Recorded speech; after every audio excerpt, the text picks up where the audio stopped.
Aujourd'hui, on s'attaque à un sujet fondamental pour qui veut entreprendre en Suisse. La forme la plus simple, la plus directe, la raison individuelle. C'est vrai, c'est de loin la plus populaire. Et pour ça, on a mis la main sur un guide très complet de la plateforme startups.ch. L'idée, c'est de décortiquer ça ensemble, de comprendre comment ça marche, pourquoi c'est si attractif, mais aussi où se cachent les pièges. Exactement. C'est la porte d'entrée pour des milliers de freelances, de consultants, d'artisans chaque année. C'est ce qui permet de tester une idée, parfois même à côté d'un job, avec vraiment très peu de paperasse. Sans avoir à trouver des dizaines de milliers de francs. Voilà, c'est l'agilité incarnée. Mais cette agilité, on va le voir, elle a un prix. Alors, entrons dans le vif du sujet. Le guide définit la raison individuelle comme une activité qui est exploitée par une seule personne physique. Et la phrase qui m'a marqué, c'est « pas de personnalité juridique propre C'est la clé de tout. ». Concrètement, ça veut dire quoi? Que l'entreprise et moi, on ne fait qu'un. C'est exactement ça. Il faut imaginer qu'il n'y a aucune barrière, aucune séparation juridique entre le patrimoine de l'entreprise et votre patrimoine privé. C'est la même chose. Ah oui. Et c'est ce qui rend tout si simple, mais en même temps, si risqué. C'est vraiment le paradoxe de cette structure. Sa plus grande force, la simplicité, est aussi sa plus grande faiblesse, le risque. On se lance sans filet en quelque sorte. Mais alors, si c'est si risqué, pourquoi tout le monde fait ça? Quels sont les avantages qui font que ça vaut le coup? Ils sont très concrets, surtout au début. D'abord, la rapidité. On peut être lancé en quelques jours. Pas de notaire, pas de statut compliqué. Une simple annonce. Voilà. Deuxièmement, zéro capital de départ exigé par la loi. C'est une barrière énorme qui saute. Et puis troisièmement, bien sûr, la liberté. On est seul maître à bord. Et sur le plan fiscal, j'ai lu qu'il y avait un avantage de taille, pas de double imposition. Absolument. C'est un point majeur. Ça, il faut nous l'expliquer. C'est simple. Prenez une SARL ou une SA. D'abord, l'entreprise paie un impôt sur son bénéfice. D'accord. Ensuite, quand l'entrepreneur se verse un salaire ou un dividende, il est à nouveau imposé dessus à titre personnel. C'est ça, la double imposition. Exactement. Avec la raison individuelle, rien de tout ça.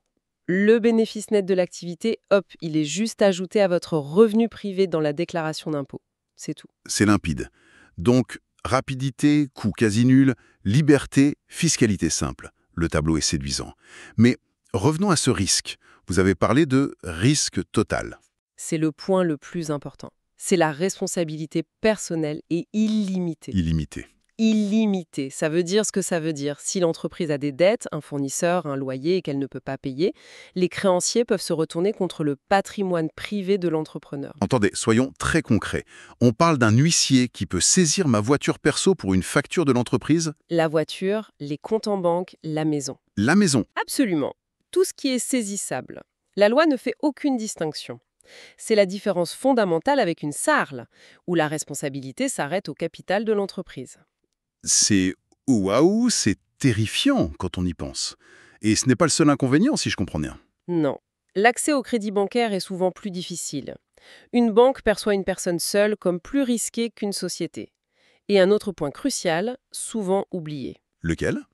Pas de droit à l'assurance chômage. Si l'activité s'arrête, il n'y a rien. Zéro.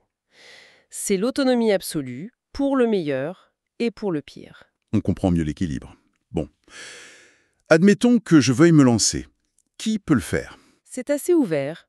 Il faut avoir un domicile en Suisse et puis bien sûr être de nationalité suisse ou avoir le bon permis de séjour, un permis qui autorise l'activité indépendante. Et il y a une contrainte sur le nom de l'entreprise, n'est-ce pas? Oui, et elle est très symbolique. Le nom de famille doit obligatoirement apparaître. Dupont Graphisme ou Menuiserie Martin. On ne peut pas l'appeler Super Design tout seul. Ça renforce encore cette idée de fusion entre la personne et l'entreprise. D'accord. Et le guide insiste beaucoup sur deux chiffres, deux seuils financiers. Le premier, c'est 100 000 francs de chiffre d'affaires. C'est le premier seuil magique. Dès qu'on le dépasse sur une année, deux choses deviennent obligatoires. Premièrement, l'inscription au registre du commerce. Et deuxièmement, l'assujettissement à la TVA.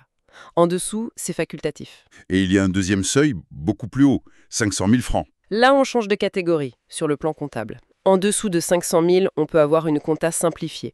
C'est un simple carnet des recettes et des dépenses, en gros. Très accessible. Oui. Au-delà de 500 000, par contre, on doit passer à une comptabilité complète. Bilan, compte de résultat, là, ça devient plus sérieux et il faut souvent l'aide d'un professionnel, d'un fiduciaire. Très clair.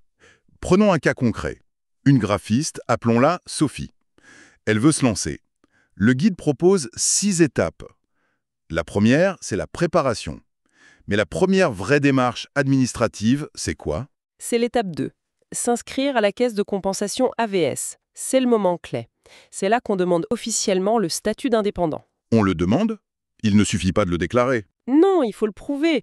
La caisse va vouloir voir des preuves, des premières factures, des devis envoyés, un site web, un business plan, que c'est une vraie activité économique. C'est un peu un examen de passage alors. C'est l'acte de naissance de l'entreprise. C'est ce qui déclenche l'obligation de payer ses propres cotisations. D'accord. Étape 3, alors, le registre du commerce. On a dit que c'était facultatif sous 100 000 francs. Pourquoi le faire quand même? Pour une seule raison, la crédibilité. Ah oui. Être au registre du commerce, ça envoie un signal de sérieux. C'est officiel, le nom de l'entreprise est protégé et ça facilite tout. Les relations avec les banques, les gros clients, les fournisseurs. Pour 150 ou 200 francs, c'est un investissement très rentable en images. Même aujourd'hui, à l'heure où on trouve des clients partout dans le monde via des plateformes, C'est une bonne question. Pour un client à New York, ça ne changera rien. Mais pour obtenir un leasing en Suisse ou répondre à un appel d'offres d'une PME locale, ça reste un prérequis. Ça ancre l'entreprise dans l'écosystème local. passons à l'étape 4, la TVA. Donc obligatoire dès 100 000 francs, mais on peut s'y inscrire volontairement avant. Quel est l'intérêt? L'intérêt, c'est de pouvoir récupérer la TVA qu'on paye sur ses propres achats. C'est-à-dire? C'est ce qu'on appelle déduire l'impôt préalable. Si notre graphiste Sophie achète un ordinateur à 3 000 francs, des logiciels, du mobilier, elle paie la TVA dessus. Si elle est assujettie, elle peut déduire cette TVA de celle qu'elle facture à ses clients. Et ça peut faire une grosse différence, hein. Pour des activités avec de gros investissements au départ, oui. Un photographe, un artisan, ça peut représenter des milliers de francs la première année. C'est un calcul à faire. C'est une très bonne astuce. Les 2 dernières étapes semblent plus simples, la compta et le compte en banque pro. Ce n'est pas obligatoire d'avoir un compte séparé, mais... Mais c'est la recette pour un désastre si on ne le fait pas. D'accord. Mélanger les dépenses privées et professionnelles, c'est le meilleur moyen de perdre le contrôle, de compliquer sa compta et d'avoir des soucis avec le fisc. C'est une question d'hygiène de gestion. C'est la base. D'accord, les étapes sont claires. Mais la vraie question de Sophie, c'est, concrètement, je paye quoi? Pour les impôts, on l'a dit, c'est simple. Chiffre d'affaires moins les charges professionnelles. Ce qui reste, le bénéfice, est ajouté à ses autres revenus sur sa déclaration fiscale. Et pour les cotisations sociales? L'indépendant paie ses cotisations AVS, AI, APG sur ce même bénéfice net. Le taux est progressif, mais pour la plupart des revenus, ça tourne autour de 10%. D'accord. Mais ce qui est obligatoire ne couvre pas tout. Le guide insiste beaucoup sur les assurances. Et c'est là qu'on revient à notre tension entre simplicité et sécurité. La structure ne vous protège de rien. C'est à vous de construire votre propre filet de sécurité. Et ça passe par quoi alors? Au minimum, une assurance responsabilité civile professionnelle. Indispensable. Ensuite, une assurance perte de gain en cas de maladie ou d'accident. Parce que si on ne travaille pas, on n'a aucun revenu. Et la retraite? Et surtout, la prévoyance. Comme il n'y a pas de deuxième pilier obligatoire, il faut absolument cotiser à un troisième pilier. C'est le minimum vital. Et si possible, s'affilier volontairement à une caisse de pension. Ne pas le faire, c'est un pari sur l'avenir. Un pari très risqué. Imaginons que ça marche très bien pour Sophie. Son chiffre d'affaires explose. Elle commence à avoir peur de cette responsabilité illimitée. Elle fait quoi? Elle fait évoluer sa structure. C'est une étape de croissance très classique. La raison individuelle peut être transformée en SAERL ou en SA. C'est le moment où l'on décide de créer cette fameuse membrane de protection entre le privé et le pro. Mais là, on retrouve la barrière du capital. Précisément, pour une SAERL, il faudra amener 20 000 francs de capital. Pour une SA, c'est 100 000. La sécurité a un coût. Et si ça ne marche pas? Alors, la sortie est aussi simple que l'entrée. On annonce la fin de l'activité à l'AVS, on se radie du registre du commerce et c'est fini. Cette flexibilité, à l'entrée comme à la sortie, ça reste un atout majeur. Donc en résumé, la raison individuelle, c'est le tremplin idéal. C'est le moyen le plus rapide, le moins cher, pour tester un projet en gardant un contrôle total. C'est la définition parfaite. Et ça m'amène à une pensée finale, une question à se poser. Le choix de cette forme juridique, ce n'est pas juste une question technique. C'est un arbitrage très personnel entre la simplicité et la sécurité.